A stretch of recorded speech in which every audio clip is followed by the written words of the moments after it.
Amém, amados? E este é o nosso tema, crendo contra a esperança. Tomara que o Espírito Santo de Deus pegue cada palavra, cada frase desta nossa reflexão e encha teu coração de esperança. Este versículo sempre me chamou a atenção. Aqui, em Romanos capítulo 4, versículo 18, diz: Abraão, esperando contra a esperança, creu. Olha para você ver, Abraão, esperando contra a esperança, creu, para vir a ser pai de muitas nações, segundo lhe fora dito. Assim será a tua descendência. Então, amados e amadas, Abraão, contra toda esperança, em esperança creu, tornando-se assim pai de muitas nações, como foi dito a seu respeito. Assim será a sua descendência. Quem sabe você está triste na sua alma? Quem sabe a sua alma está perturbada? Foi o que aconteceu aqui com o salmista Davi no Salmo 42, quando ele diz no versículo 11, ele diz: Por que estás abatido, ó minha alma?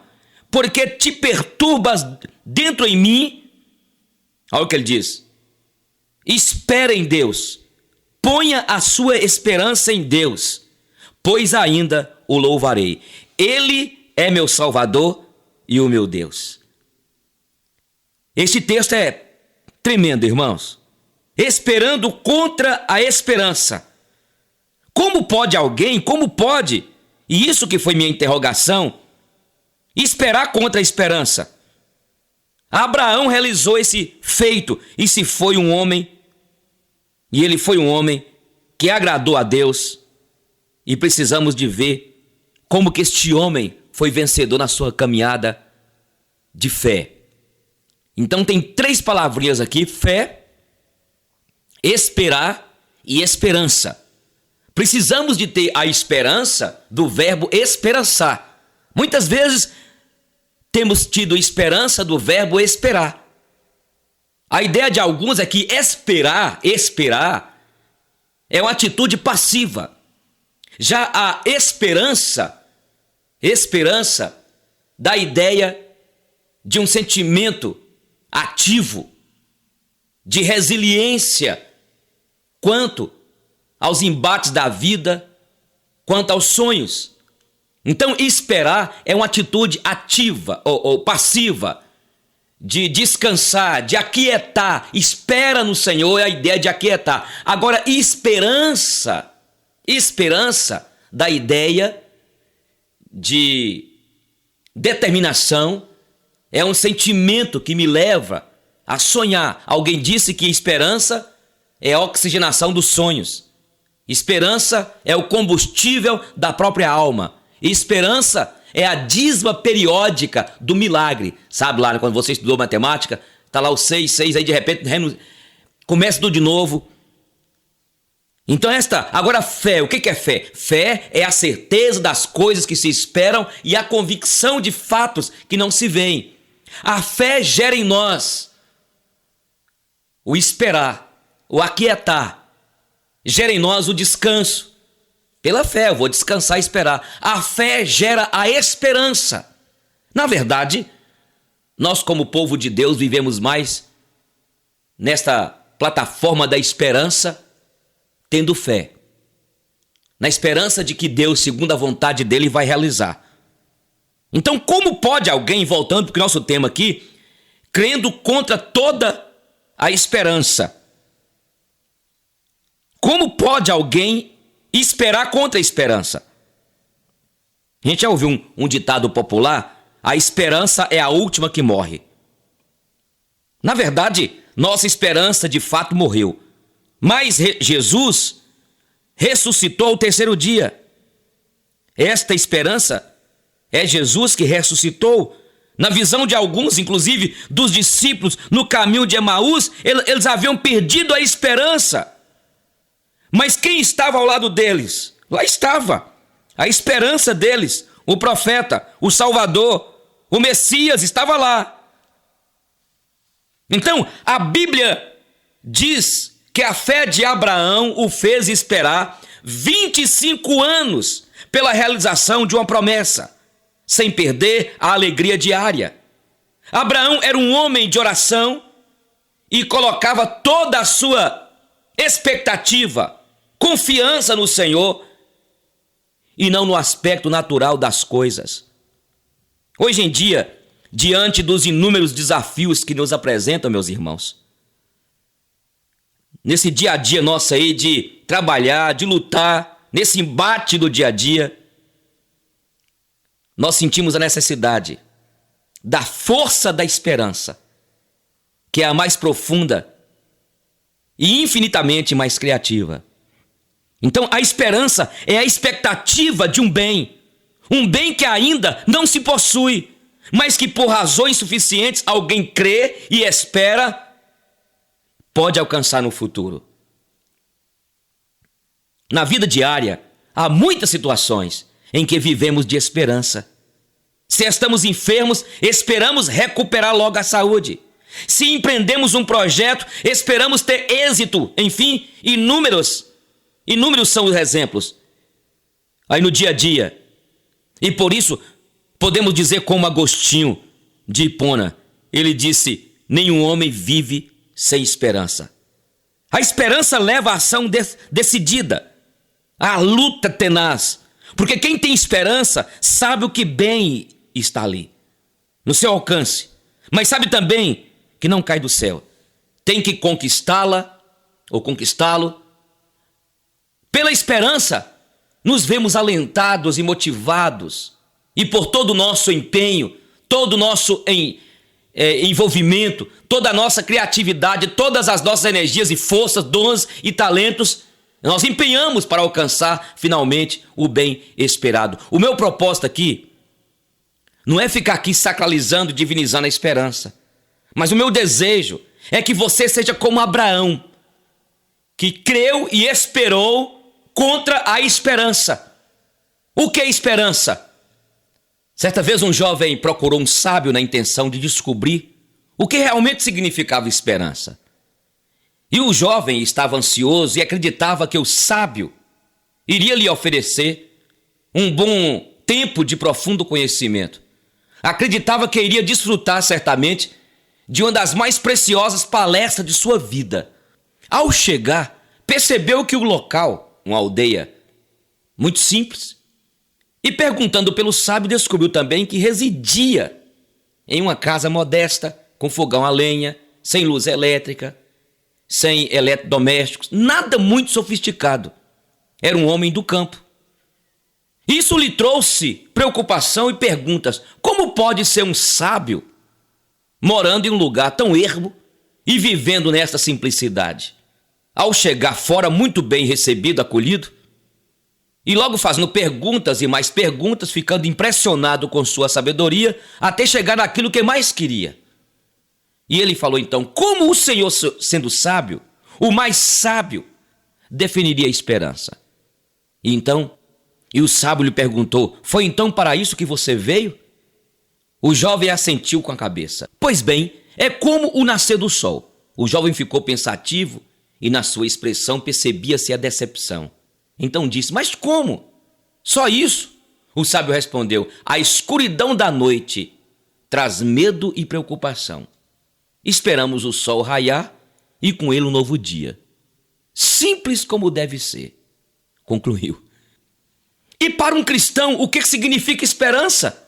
No texto sagrado, a palavra esperança tem sido utilizada com 3 sentidos.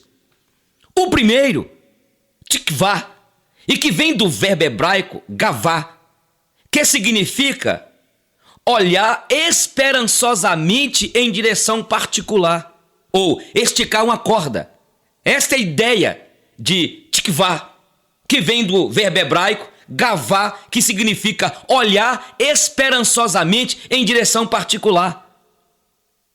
E foi isso que Raabe fez para livrar toda a sua família.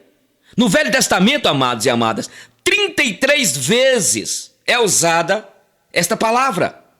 Então, esperança era o cordão na cor vermelha, esticado na porta da casa de Raabe por ela, que livrou toda a sua família da morte.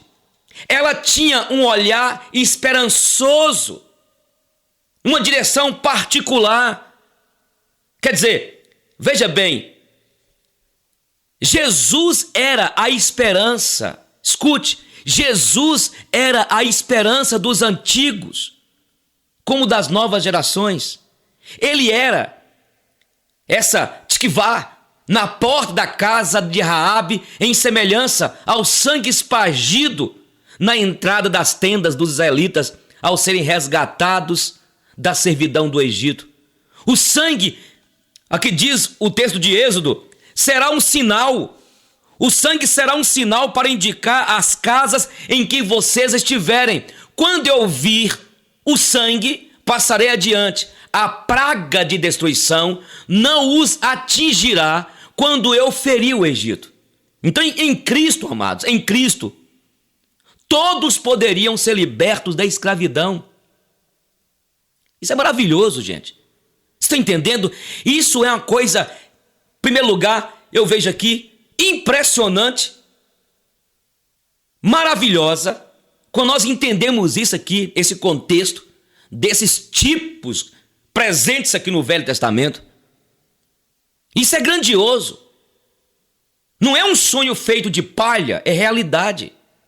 Milhões de pessoas em todo o mundo estão confessando essa esperança e tendo as vidas transformadas. Entendeu? Esta ideia então de esperança, tikvá, gavá, que significa olhar esperançosamente em uma direção. E o povo de Deus no passado, o carral, a igreja do Senhor no passado, tinha esperança, esta ideia, já em Cristo. Mas o segundo definição para esperança é yachal. É o mesmo que permanecer confiante, aguardar pacientemente. Esta é a ideia. E ocorre no Velho Testamento 38 vezes. Isto é, de forma explícita, porque yachad é revestimento dos que põem a força da vida no Senhor Jesus. E deste se faz a história de fé e milagres em todas as gerações. A primeira ocorrência de yachad está ligada à vida de Noé. Quando nós lemos Gênesis, e mostra que ele esperou ainda outros 7 dias e tornou a enviar a pomba fora da arca. Então Noé aguardou firmemente, e enquanto a arca balançava sobre as águas do dilúvio, ele acreditava alegremente que veria novamente a terra seca, pisaria sobre ela com toda a sua família. Os animais correriam para os seus lugares também alegremente, saltitando nos pastos e riachos. Noé esperou o retorno da pombinha que ele havia soltado, trazendo uma folha verde em seu bico. Que é símbolo, é um símbolo magnífico de esperança. O Espírito de Deus, tornando novas todas as coisas, porque um homem permaneceu confiante na promessa de salvação. Louvado seja o nome do Senhor. Esta é a ideia, então, de esperança. Romanos capítulo 12, versículo 12 diz: alegrem-se na esperança, sejam pacientes na tribulação, persevere em oração, ou na oração. Diz uma ilustração, numa determinada floresta havia 3 leões. Um dia, o macaco representante, eleito dos animais súditos, fez uma reunião com toda a bicharada da floresta e disse: nós, os animais, sabemos que o leão é o rei dos animais. Mas há uma dúvida no ar, porque existem 3 leões fortes. Ora, a qual deles nós devemos prestar homenagem? Quem dentre eles deverá ser o nosso rei? E os 3 leões souberam da reunião e comentaram entre si. É verdade a preocupação da bicharada e faz sentido. Uma floresta não pode ter 3 reis e precisamos saber qual de nós será o escolhido. Mas como descobrir? Essa era a grande questão. Lutar entre eles não queriam, pois eram muito amigos. E o impasse estava formado ali na floresta. E de novo todos os animais se reuniram para discutir uma solução para o caso. Depois de usarem várias técnicas de reuniões, eles tiveram uma ideia excelente. O macaco se encontrou com os 3 felinos e contou o que eles decidiram. Bem, senhores leões, encontramos uma solução desafiadora para o problema. A solução está na montanha difícil. Montanha difícil? Como assim? É simples, ponderou o macaco. Decidimos que vocês 3 deverão escalar a montanha difícil. O que atingir o pico primeiro será consagrado o rei dos leões. A montanha difícil era mais alta entre todas aquelas imensa floresta. E o desafio foi aceito. No dia combinado, milhares de animais cercaram a montanha para assistir à grande escalada. O primeiro tentou, não conseguiu, foi derrotado. O segundo tentou, não conseguiu, foi derrotado. O terceiro tentou, não conseguiu, foi derrotado. E os animais estavam curiosos e impacientes. Afinal, qual deles seria o rei, uma vez que os 3 foram derrotados? Foi nesse momento em que uma águia sábia, idosa e grande em sabedoria pediu a palavra. Eu sei quem deve ser o rei. Todos os animais fizeram um silêncio de grande expectativa. A senhora sabe? Mas como? E todos gritaram para a águia. É simples. E ela confessou. Eu estava voando entre eles, e bem perto. E quando eles voltaram fracassados para o vale, eu escutei o que cada um deles disse para a montanha. O primeiro leão disse, montanha, você me venceu. O segundo leão disse, montanha, você me venceu.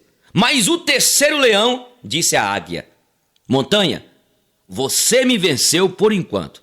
Mas você, montanha, já atingiu seu tamanho final. E eu ainda estou crescendo. A diferença, então, disse a águia, é que o terceiro leão teve uma atitude de vencedor diante da derrota. E quem pensa assim é maior que seu problema. Governa bem a si mesmo, está preparado para ser um rei para outros. Os animais da floresta, então, aplaudiram. Entenderam, irmãos e irmãs?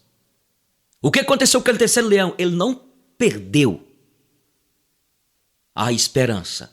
Ainda que foi derrotado, ele é ativo. Ele declara, eu ainda vou te derrotar. Mas o terceiro e último significado bíblico para a esperança é elpis. E aqui em Tessalonicenses capítulo 1:3 fala sobre essa palavra. Lembrando-nos sem cessar da obra da vossa fé, do trabalho do amor e da paciência da esperança em nosso Senhor Jesus Cristo, diante de nosso Pai, de nosso Deus e Pai. E esse idioma aqui se refere a permanecer confiante em uma promessa. É o que Strong fala. Entendeu, irmãos? É a terceira palavra para esperança, elpis. Esperança na graça de Deus para vencer o mundo terreno. Firmado na promessa de eternidade com Cristo. É interessante porque sem Cristo, essa certeza de vencer a vida e a morte não se concretiza. Nenhuma filosofia, por mais racional e envolvente que pareça, garante o acesso à eternidade com Deus. Esta é a ideia de esperança. Eu vou repetir aqui o versículo de 1 Tessalonicenses 1:3. Lembrando-nos sem cessar da obra da vossa fé, do trabalho do amor e da paciência da esperança em nosso Senhor Jesus Cristo, diante de nosso Deus e Pai. Então é permanecer confiante em uma promessa. E foi o que Abraão fez. Escute. Em nenhum outro há salvação. É o que a Bíblia diz em Atos 4:12. Em nenhum outro há salvação, porque também debaixo do céu nenhum outro nome há dado entre os homens pelo qual devamos ser salvos. Eu não sei qual é o motivo de sua espera, mas todos nós esperamos, e todos os dias, coisas rotineiras e que julgamos pequenas ou coisas que de uma forma são maiores, muitas vezes consome nossos esforços, né? Talvez uma coisa que tem consumido aí a tua energia, talvez um sonho maior. Aprendamos, irmãos e irmãs, com as 3 faces da esperança, sabendo que nada grande se alcança sem que antes valorizemos o pequeno, o simples. Escute, Abraão esperou por 25 anos a chegada de Isaque, que significa riso. Mas foi preciso aprender com cada passo dado em direção à terra prometida. E ele permaneceu, e isso é esperança, permanecer confiante em uma promessa. Noé fez toda a diferença em sua geração. Não se curvou às ofertas, não se intimidou com as críticas, renunciou a uma série de coisas para olhar firmemente para Deus. Enquanto os demais comiam, bebiam, brincavam de ser feliz, seguindo seus padrões, Noé buscava conhecer a vontade de Deus para ele. Era chamado de doido, certamente, de careta. Porém, teve a maior recompensa. Esperança é uma palavra bonita e originada no coração de Deus. Nas cartas para as igrejas, quando Paulo escreve, essa palavra é citada juntamente com a fé e o amor. Em 1 Coríntios 13:13 diz, olha, permanece a fé, a esperança e o amor. Então, esperança veio do coração de Deus. Ela me ensina que não posso me deixar abater pelos mesmos gigantes que afrontaram a terra em que morou Raabe. Eles afrontaram o povo de Deus e nessa batalha havia um cordão estendido sobre a porta de uma casa que foi salva da destruição. Quero essa promessa. Preciso manter viva essa esperança para não ser derrotado, nem as pessoas que amo. Eu aprendo que as muitas águas do dilúvio afundaram a multidão de pessoas sem esperança, mas por causa de um que manteve viva essa virtude, foi concedida a prolongação da vida. Não houve nada nesse mundo que fizesse Noé desviar os olhos da promessa de Deus, amados. E o que dizer de Elpis? Que até me lembra Alpes, lugares altos, acima elevados. Quando esse mundo maltratar, perseguir, ferir, elevemos os olhos para Elpis, porque a esperança do cristão repousa na eternidade. É olhar para o alto. Entendeu? É essa trindade da esperança que nós acabamos de compartilhar com os irmãos. Precisamos de viver, irmãos. Mesmo em meio às tribulações, as borrascas da vida, precisamos viver alegremente, porque cada passo que nós damos no dia a dia, apesar das lutas, estamos indo em direção à terra de Canaã. E sabemos que o que nos sustenta é essa esperança em Cristo. É isso aqui que eu gostaria de colocar para vocês. Eu quero colocar para você o seguinte, irmão. Abraão, ele esperou contra a esperança. Paulo disse aqui, agora, pois, permanecem a fé, a esperança e o amor. Estes três, porém, o maior destes é o amor. Estas três palavras aparecem juntas várias vezes aqui no Novo Testamento, pois descrevem atitudes fundamentais na vida cristã. A relação dessas três atitudes é bem explicada aqui também em 1 Tessalonicenses 1:3. Recordando-nos diante do nosso Deus e Pai, da operosidade da vossa fé, da abnegação do vosso amor e da firmeza da vossa esperança em nosso Senhor Jesus Cristo. Aqui aprendemos fatos importantes, irmãos e irmãs, sobre essas características cristãs. Escute, a fé precisa ser ativa. Paulo elogia os Tessalonicenses pela operosidade da fé. A fé que agrada a Deus é muito mais do que apenas pensamentos ou aceitação mental do testemunho das Escrituras. A fé verdadeira opera. É o que Tiago diz, que a fé sem obras é o quê? Morta. A fé sem obras é morta. Então temos que ter uma fé ativa. E aí eu quero voltar ao início do texto, quando a Bíblia, onde nós lemos aqui, o texto que nós lemos diz que Abraão esperou contra a esperança, ele creu. Ainda que a esperança, humanamente falando, de Sara engravidar e ele ser pai das nações, como ser pai das nações, Deus, sendo que a Sara é estéril? E Sara então entregou Agar para que Abraão tivesse relações, mas eles não entenderam que Abraão, até aquele momento, ele perdeu a esperança na perspectiva de que não tinha humanamente falando mais solução. Porque eu falei com vocês que se eu tivesse aqui só falando da esperança, eu estaria fazendo o altar e divinizando a esperança. Porque veja bem, é importante lembrarmos que nós andamos, é o que a Bíblia nos explica, por fé. A fé gera em nós esperança. E muitas vezes, ainda que a esperança naquilo que nós estamos aguardando, na perspectiva humana que não aconteça, aí nós resolvemos, como Abraão, esperar contra a esperança, crer. E fé é a certeza das coisas que se esperam e a convicção de fatos que não se veem. Entende, meus irmãos? Então aqui as três coisas, a fé precisa ser ativa. Segundo aqui, na conclusão deste texto aqui de Coríntios 13, o amor precisa ser sacrificial. É mais do que um sentimento. O amor exige abnegação, colocando outros acima de nossos próprios interesses. E terceiro, a esperança precisa ser firme. Se vacilarmos na confiança em Deus, não conseguiremos resistir nas horas de provações e tentações. Tem de ser firme a esperança. E mesmo acontecendo aquilo, humanamente falando, nós temos a fé.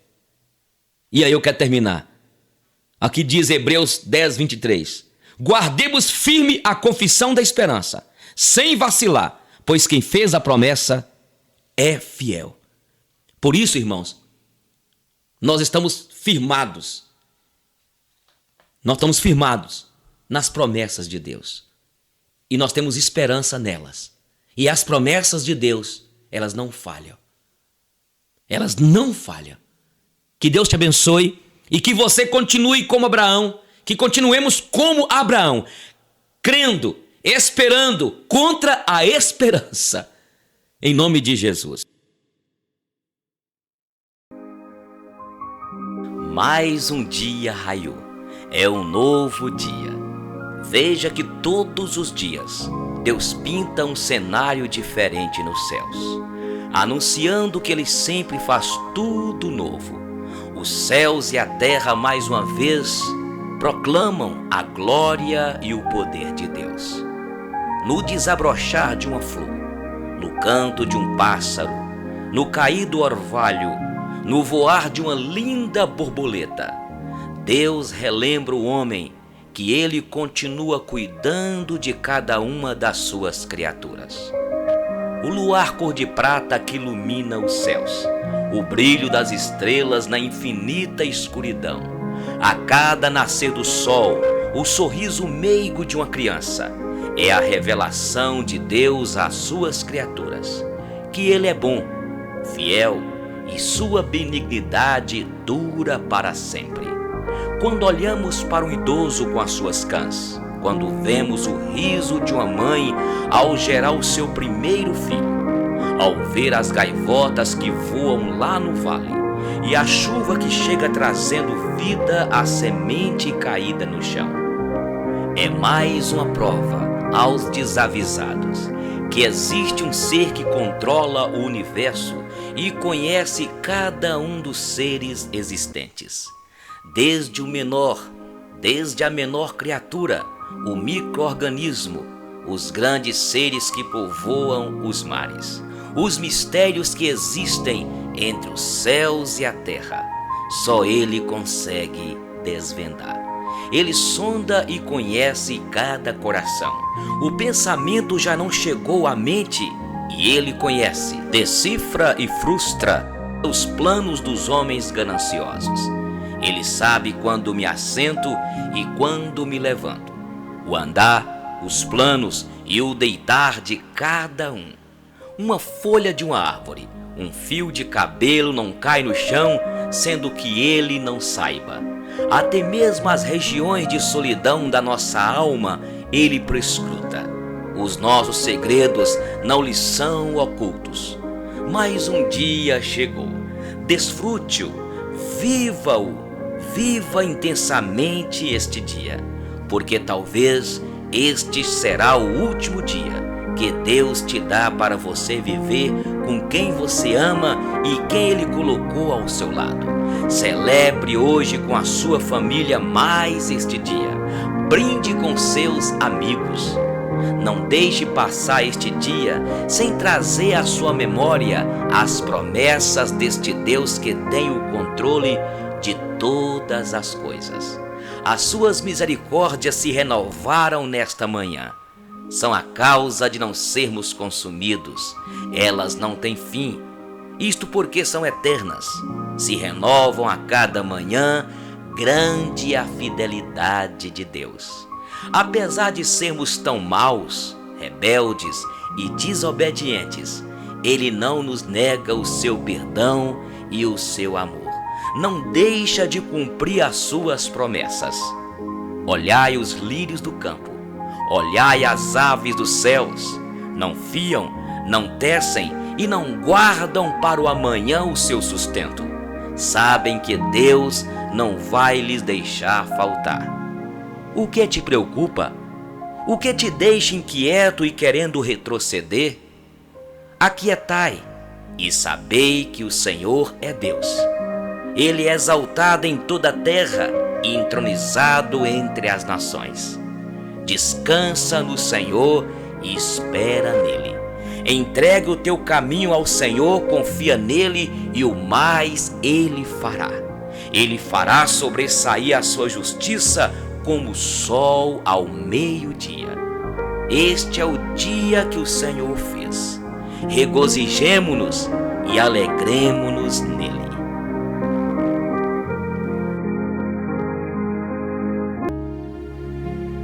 Algumas pessoas entram em nossa vida. Por que as pessoas entram em nossa vida? Pessoas entram na sua vida por uma razão, uma estação ou uma vida inteira.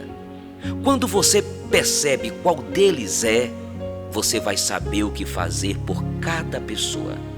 Quando alguém está em sua vida por uma razão, é geralmente para suprir uma necessidade que você demonstrou. Elas vêm para auxiliá-lo numa dificuldade, te fornecer orientação e apoio, ajudá-lo física, emocional e espiritualmente. Elas poderão parecer como uma dádiva de Deus. E são. Elas estão lá pela razão que você precisa que eles estejam lá. Então, sem nenhuma atitude errada de sua parte ou em uma hora inconveniente, essa pessoa vai dizer ou fazer alguma coisa para levar essa relação a um fim. Às vezes, essas pessoas morrem. Às vezes, elas simplesmente se vão. Às vezes, eles agem e te forçam a tomar uma posição. O que devemos entender é que nossas necessidades foram atendidas, nossos desejos preenchidos e o trabalho delas feito. As suas orações foram atendidas e agora é tempo de ir. Quando pessoas entram em nossas vidas por uma estação, é porque chegou sua vez de dividir, crescer e aprender. Elas trazem para você a experiência da paz ou fazem você rir. Elas poderão ensiná-lo algo que você nunca fez. Elas geralmente te dão uma quantidade enorme de prazer. Acredite, é real, mas somente por uma estação. Relacionamentos de uma vida inteira te ensinam lições para a vida inteira. Coisas que você deve construir para ter uma formação emocional sólida. Sua tarefa é aceitar a lição, amar a pessoa e colocar o que você aprendeu em uso em todos os outros relacionamentos e áreas de sua vida. É dito que o amor é cego, mas a amizade é clarividente. Obrigado por ser parte da minha vida. Pare aqui e simplesmente sorria. Trabalhe como se você não precisasse do dinheiro. Ame como se você nunca tivesse sido magoado e dance como se ninguém estivesse te observando. O maior risco da vida é não fazer nada. A triste história de um médico. Num determinado hospital público, chegou um paciente em estado grave. As enfermeiras correram para ver o paciente e, após a verificação, perceberam que o estado daquele jovem de 21 anos era algo desesperador e precisava urgentemente de um auxílio médico. Então a enfermeira plantonista correu e foi à sala do médico e, ao chegar, disse: Doutor, há um jovem garoto. Ele acaba de dar entrada aqui no hospital em estado grave. Por favor, venha depressa atendê-lo. Então o médico disse a ela: Calma, essas coisas acontecem todos os dias. Eu vou terminar de comer a minha pizza e daqui a pouco vou atender. A enfermeira indagou: Mas doutor, o caso é gravíssimo e o rapaz pode morrer. Calma, enfermeira, leve ele à UTI e me aguarde lá. Então a enfermeira começou a chorar e foi correndo prestar os devidos socorros àquele jovem. Se passaram quase 30 minutos até que o médico chegou na UTI.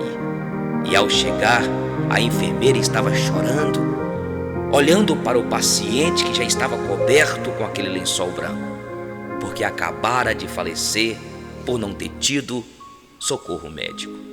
O médico imediatamente correu para ver o garoto e, para sua surpresa, ao puxar o lençol branco, quase desmaiou, porque aquele garoto, ao qual ele demorou para atender, era o próprio filho.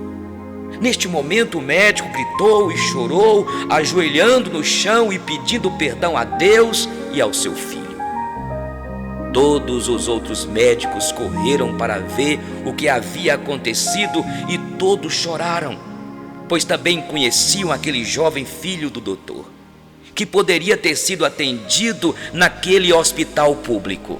O que o doutor não sabia é que mesmo ele e sua família, tendo um plano de saúde o mais caro, nunca imaginou que um dia um dos seus poderia ser atendido no hospital do povo. A partir deste dia, este médico prometeu ser o melhor, fazer o melhor e atender cada paciente como se fosse alguém de sua família. Logicamente, este remorso será para sempre irreversível. Pense nisso. Não deixe para daqui a pouco o que você pode fazer agora, neste momento. Seja melhor na sua vida profissional, sentimental, material. Não perca tempo, porque o tempo é precioso. Construa sonhos, ainda que pareçam ser impossível aos seus olhos. Acredite na sua capacidade, para não sentir na velhice a dor de não ter consigo realizar seus sonhos na juventude. Seja humilde, ajude o seu próximo, sem querer nada em troca, pois assim você vai ver que colherá grandes frutos daquilo que você plantou.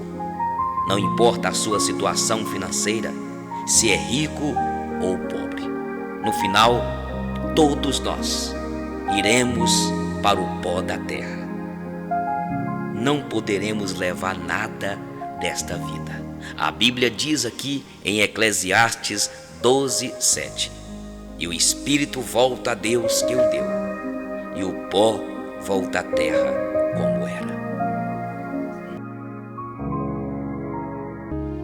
Para que tanta preocupação? Como disse Thomas Jefferson, quanta dor nos causaram os males que nunca aconteceram.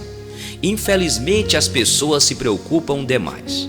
passam boa parte de sua vida preocupadas com coisas que poderiam acontecer e, na grande maioria, não acontecem. Se ganhassem R$ 1 para cada preocupação, estariam milionárias. Mas ninguém paga por isso, porque se preocupar é, na verdade, perda de tempo e de paz interior. Afinal, preocupação não resolve nada. Na verdade, a preocupação só é útil quando ela vem e fazemos rapidamente algo de bom dela.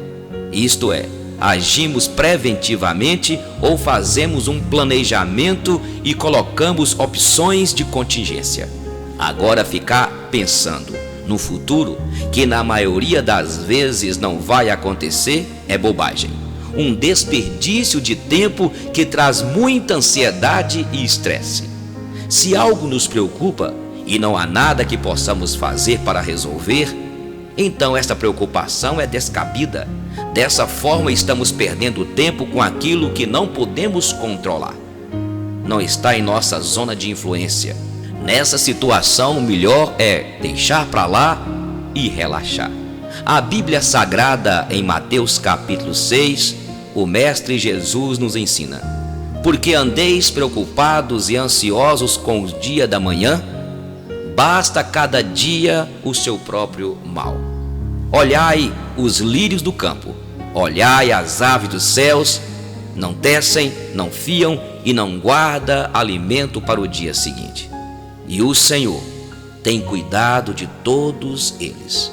Nem Salomão, em toda a sua glória, se vestiu e teve os cuidados que os pássaros têm e os lírios do campo. Preocupação é ocupar o tempo pensando de maneira antecipada, sem fazer nada de prático com isso. É uma forma dolorosa de passar o tempo, mas sem resultado. Perder sono e viver nesta aflição, para quê? Que desperdício de tempo e energia! A preocupação não nos leva para a ação, mas pode nos levar à depressão. A preocupação nos bloqueia, nos impede de sonhar e nos traz problemas sérios para o nosso organismo, para a nossa pele, para nosso corpo, para a nossa vida.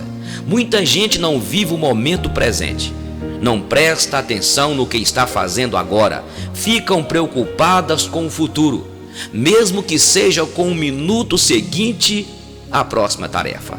Afligem-se antes que um problema aconteça, e isso não adianta em nada. Sobre o futuro devemos estabelecer metas e fazer planejamentos somente, e confiar em Deus e esperar nele, que Ele nos dê graça, saúde, para poder conquistar aquilo que projetamos e tanto almejamos e sonhamos. Ao invés de ficar preocupado com o futuro, aprenda a ter esperança, a esperar um futuro melhor, e também acredite mais na sua capacidade de resolver as coisas quando acontecerem.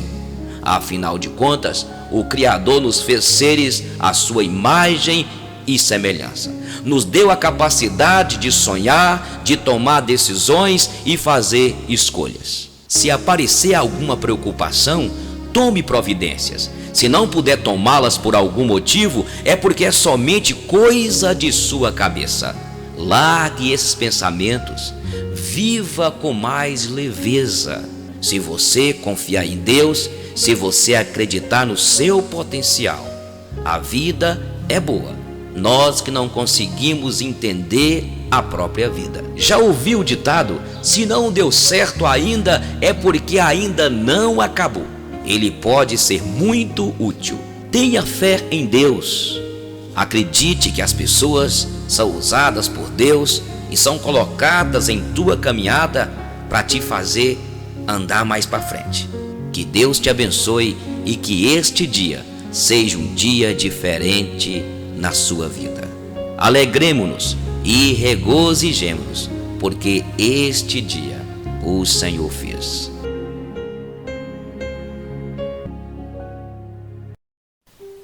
Bill Gates foi convidado por uma escola secundária para uma palestra. Chegou de helicóptero, tirou o papel do bolso onde havia escrito 11 itens. leu tudo em menos de 5 minutos. Foi aplaudido por mais de 10 minutos sem parar. Agradeceu e foi embora em seu helicóptero. O que estava escrito é muito interessante. Preste atenção. Em primeiro lugar, a vida não é fácil. Acostume-se com isso. Em segundo, o mundo não está preocupado com a sua autoestima. O mundo espera que você faça alguma coisa útil por ele, antes de sentir-se bem com você mesmo. Terceiro, você não ganhará $20.000 por mês assim que sair da escola. Você não será vice-presidente de uma empresa com carro e telefone à disposição, antes que você tenha conseguido comprar seu próprio carro e telefone. Quarto, se você acha seu professor rude, espere até ter um chefe. Ele não terá pena de você. Quinto, vender jornal velho ou trabalhar durante as férias não está abaixo da sua posição social. Seus avós têm uma palavra diferente para isso. Eles chamam de oportunidade. Sexto, se você fracassar, não é culpa de seus pais. Então, não lamente seus erros, aprenda com eles. Sétimo, antes de você nascer, seus pais não eram tão críticos como agora. Eles só ficaram assim por pagar suas contas, lavar suas roupas e ouvir você dizer que eles são ridículos. Então, antes de salvar o planeta para a próxima geração, querendo consertar os erros de geração dos seus pais, tente limpar seu próprio quarto. Oitavo, sua escola pode ter eliminado a distinção entre vencedores e perdedores, mas a vida não é assim. Em algumas escolas, você não repete mais de ano e tem quantas chances precisar até acertar. Isto não se parece com absolutamente nada na vida real. Se pisar na bola, está despedido. Rua, faça certo da primeira vez. Nono, a vida não é dividida em semestres. Você não terá sempre os verões livres e é pouco provável que os outros empregados o ajudem a cumprir suas tarefas no fim de cada período. Décimo, televisão não é vida real. Na vida real, as pessoas têm que deixar o barzinho ou a boate e ir trabalhar. 11º, seja legal com os CDFs, aqueles estudantes que os demais julgam que são uns babacas. Existe uma grande probabilidade de você vir a trabalhar para um deles. Bill Gates.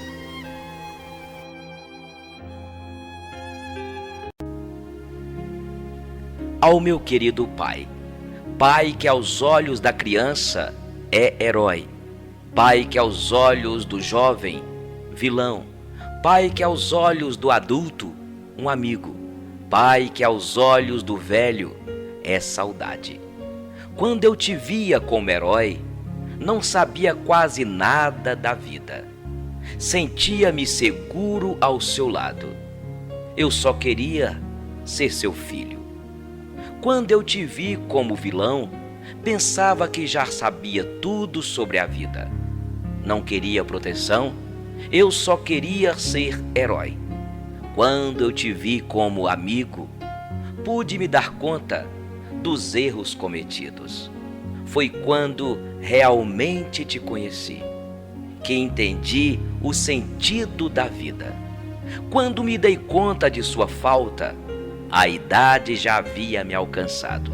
Você já não era mais herói, nem vilão, nem amigo e nem solidão.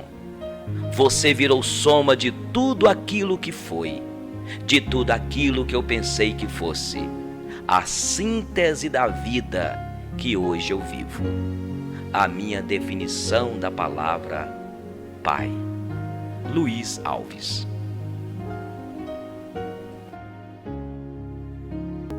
Quando a gente quer muito uma pessoa, a gente se engana.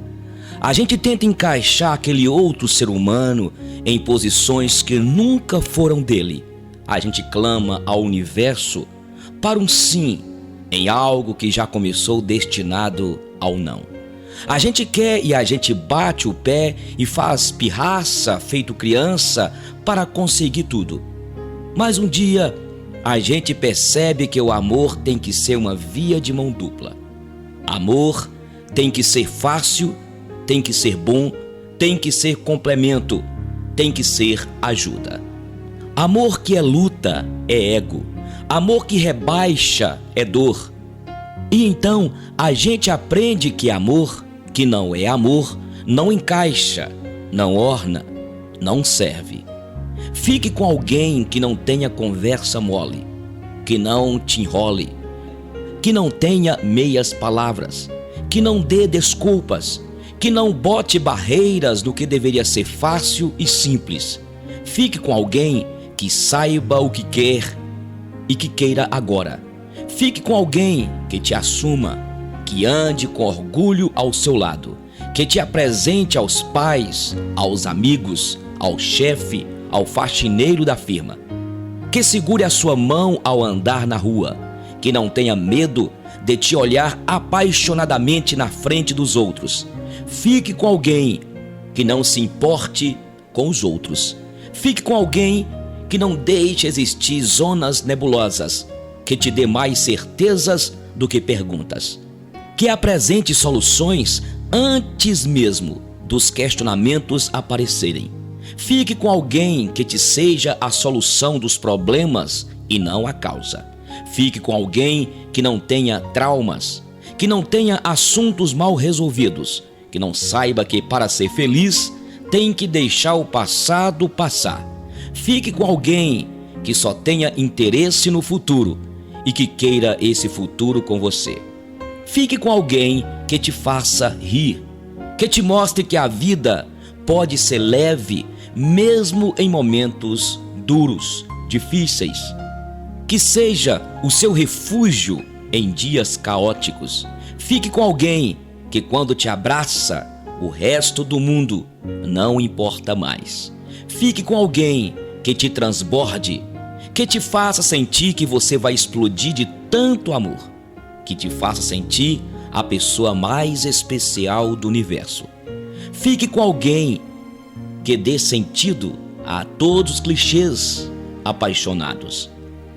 Fique com alguém que faça planos, que veja um futuro ao seu lado, que te carregue para onde for, que planeje com você um casamento na praia, uma casa no campo e um labrador no quintal. Fique com alguém que, apesar de saber que consegue viver sem você, escolhe viver com você. Fique com alguém que não se esconda, que não te esconda, que cada palavra seja direta e clara, que não dê brechas para o mal entendido, que faça o que fala e fala o que faça. Fique com alguém que acredite que você é capaz de tudo aquilo que queira. Fique com alguém que você não precise convencer de que você vale a pena, que não tenha dúvidas. Fique com alguém que te olhe da cabeça aos pés e saiba, sem hesitar, que é você e só você. Fique com alguém que te faça olhar para trás e agradecer por não ter dado certo com ninguém antes. Fique com alguém que faça não existir mais ninguém depois. Olá, amigos. Não leve a vida tão a sério. Quantas são as irritabilidades que somamos nas nossas vidas nesse famoso dia a dia? Chegamos a perder a direção do nosso dia. Muitas vezes ocupamos valiosa parte de nosso tempo avaliando a vida dos outros, sendo que precisamos todos os dias rever e aperfeiçoar nossa própria existência. Quantos anos você tem? Quantos anos você ainda terá?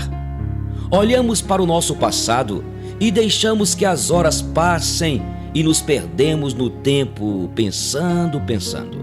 Vivemos a vida de outras pessoas, ou até mesmo os problemas dos outros e os nossos vão passando. Levamos as coisas tão a sério que deixamos de ver que a seriedade está em sorrir e brincar. Acorde para o dia e para a vida, sentindo o cheiro que sempre lhe foi peculiar, olhando para imagens que sempre te fizeram bem, lembrando das pessoas que se uniram a você para contribuir e somar. Traga para a sua vida um novo dia e uma nova esperança de viver. Não leve a vida tão a sério. Deite e descanse, não durma somente. Sente-se e almoce. Não coma apenas. Ligue a TV e assista um bom filme. Não só veja. Leia um livro e não só folheie as páginas. Caminhe devagar, sentindo-a no rosto e não simplesmente vá. Ame cada dia como se fosse o primeiro. Tenha sempre ouvidos para ouvir e palavras para elogiar. Ouça tudo e não simplesmente finja que está escutando. Tenha olhos que enxerguem os verdadeiros valores humanos, sem discriminar. Viver a vida novamente. Seja no momento que você esteja agora. Não interessa a idade, não interessa as dificuldades. Somente conseguimos chegar aonde podemos e muitas vezes vamos longe. Não olhe somente para o céu para ver se vai chover ou se o dia será bom. Veja a emoção e o sentimento que tudo isso lhe traz. Lembre-se que no passado você brincava e não agendava. Lembre-se que no passado você sorria e não encenava. Mas não leve tudo tão a sério. A vida é feita de pequenos detalhes que nos passam sem ser absolvidos. Que a vida sempre será de alegrias e tristezas é fato. Mas tudo tem seu caminho e solução. E o que não tem, deixa pra lá. Lembre das pessoas que lhe fizeram bem, ou vai esperar que elas adoeçam para ligar ou visitá-las? Quanto mais você pensa, mais se afasta de tudo. E quanto mais você critica, mais se esconde dos seus erros. E quando você não admite que erra, mais se perde nas decisões. Você sabe tudo que hoje você tem e tudo que já conquistou, mas deve saber que ainda tem muito a buscar. Agora, se levar tudo tão a sério, vai perder tempo e as horas passam. Seja você e sorria. As pessoas te olham e te avaliam todos os dias, mas que se danem tudo isso. O importante é tudo que você quer e sabe que lhe faz bem. Seja você a sua vida e deixe a sua vida fazer você viver. Sabemos que temos tantos defeitos e esperamos tanto para mudar isso. Mas lembre-se, amanhã eu faço pode nunca chegar. Sonhe sempre e ame de verdade, pois os erros do amor são as paredes de uma grande construção. Viva por você e viva para viver. Um simples detalhe da vida. Não leve ela tão a sério. Amo vocês. Edson Rufo.